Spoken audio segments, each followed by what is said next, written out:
una amenaza de carácter económico, no solamente de diferentes modalidades de vida que vamos a tener que adoptar, sino que en última instancia nos plantea amenazas a la seguridad como nación.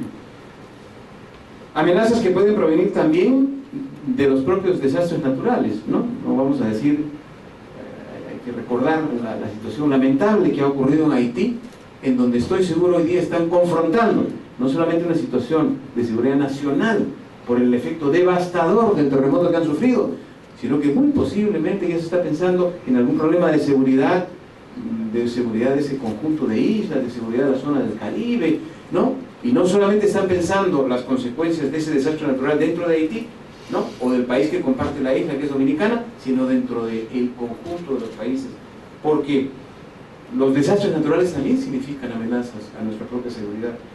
Las pandemias, ¿no es cierto? Y por supuesto, y hay un capítulo especialmente dedicado al tema del terrorismo y narcotráfico, en el cual, con la versación que le da su experiencia militar, el general Quiabra nos plantea pues elementos sumamente importantes. Con esto, ¿qué quiero decir? Y con esto quiero concluir.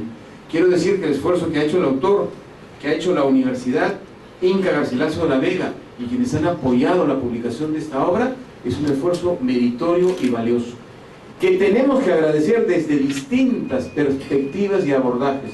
Y desde mi perspectiva de jurista, desde mi perspectiva de constitucionalista, hay que dar la bienvenida a nuevas ideas que plantean la realidad de conceptos tan importantes como seguridad nacional y el desarrollo que está teniendo en el siglo XXI, porque nos servirán para nuestro quehacer jurídico y constituyen una contribución a destacar. Muchas gracias.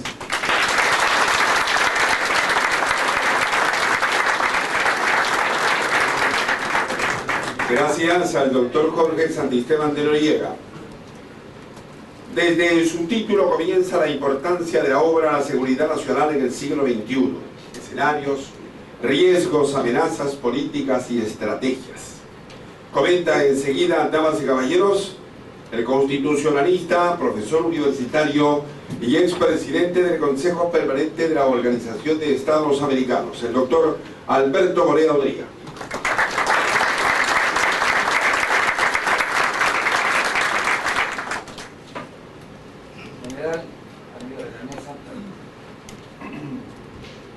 Amigos que están con nosotros esta noche acompañándonos en esta grata reunión.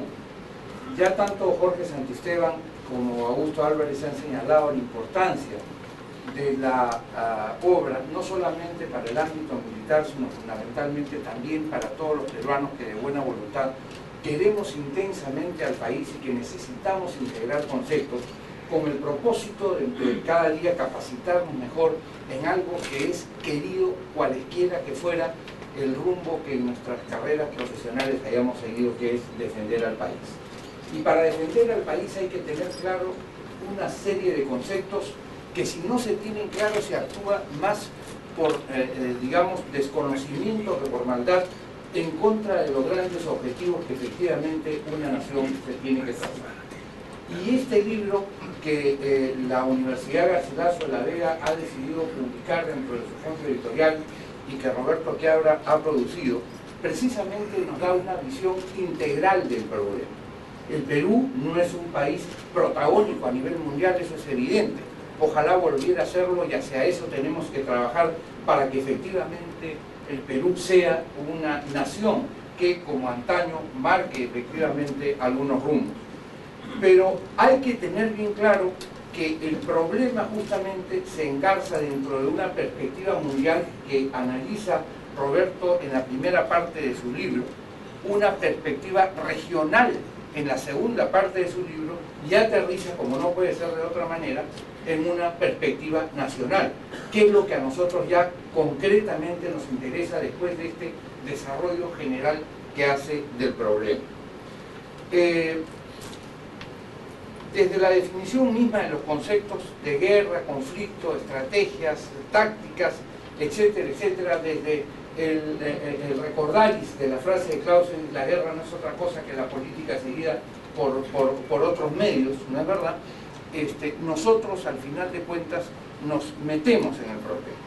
Y ahí encontramos un concepto inicial que me parece fundamental y que es esa frase que recuerda Roberto Quiabra de Sun Tzu, el gran estratega chino, que decía: la guerra es de vital importancia para el Estado, un asunto de vida o muerte, el camino hacia la supervivencia o la destrucción. Por tanto, es imperativo estudiarla profundamente. Para ello hay que valorarla en términos de 5 factores fundamentales: el pueblo, el clima, el terreno, el liderazgo y la doctrina. Yo creo que efectivamente la guerra, lamentablemente, es un fenómeno que está presente en la condición humana. Los hombres tenemos una vena buena muy grande que deberíamos de privilegiar hasta llegar a ser ángeles, pero desgraciadamente también tenemos una vena mala que a veces nos conduce a ser demonios y a no respetar el derecho de los demás.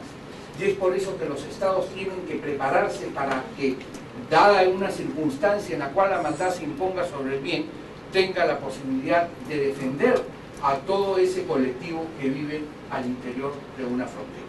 Y en ese sentido, la obra de Roberto Quiabra nos ayuda a todos, efectivamente, a entender este concepto de defensa integral, en el cual todos tenemos que estar metidos en la problemática misma de la defensa.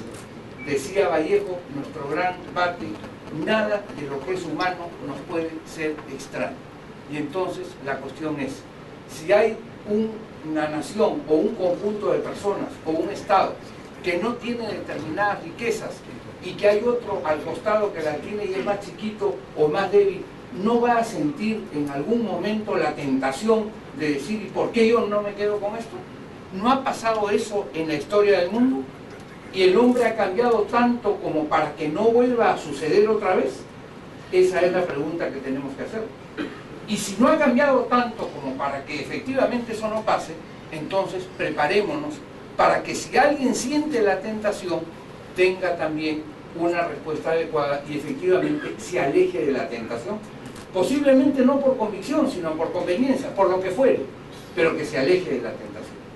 Y en ese sentido, la obra de Roberto Quiabra es sumamente instructiva y creo yo importante para el país. Tiene cosas bien interesantes, por ejemplo, en cuanto a lo que significa la estrategia global de una nación. Invertir en telecomunicaciones, dice el libro del general Quiabra, es fundamental para un país, y lo es. ¿Lo es por qué? Porque a través de las telecomunicaciones se proyecta la identidad nacional. Yo he escuchado en alguna oportunidad que alguien decía: Estados Unidos no perderá el liderazgo del mundo, porque el 70% de las comunicaciones se producen en Estados Unidos, o más. Y en consecuencia, mientras el 70% de las comunicaciones se produzcan en ese país, el estilo de vida, los valores, las cosas que ellos quieren transmitirle al mundo, está más o menos garantizada a través de sus grandes cadenas de televisión que nosotros vemos a diario. Yo soy un televidente asiduo de CNN, porque hace una información que es global y que pone a una persona medianamente informada en lo que es el mundo en general, ¿no es verdad? Entonces, este es un tema central, un tema que proyecta la identidad nacional y que transmite valores. Otro segundo concepto que me parece importante en este tema es la importancia del desarrollo económico. Y porque en este momento los conflictos ya ha quedado demostrado, por ejemplo, con nitidez en el caso de los Estados Unidos con Rusia y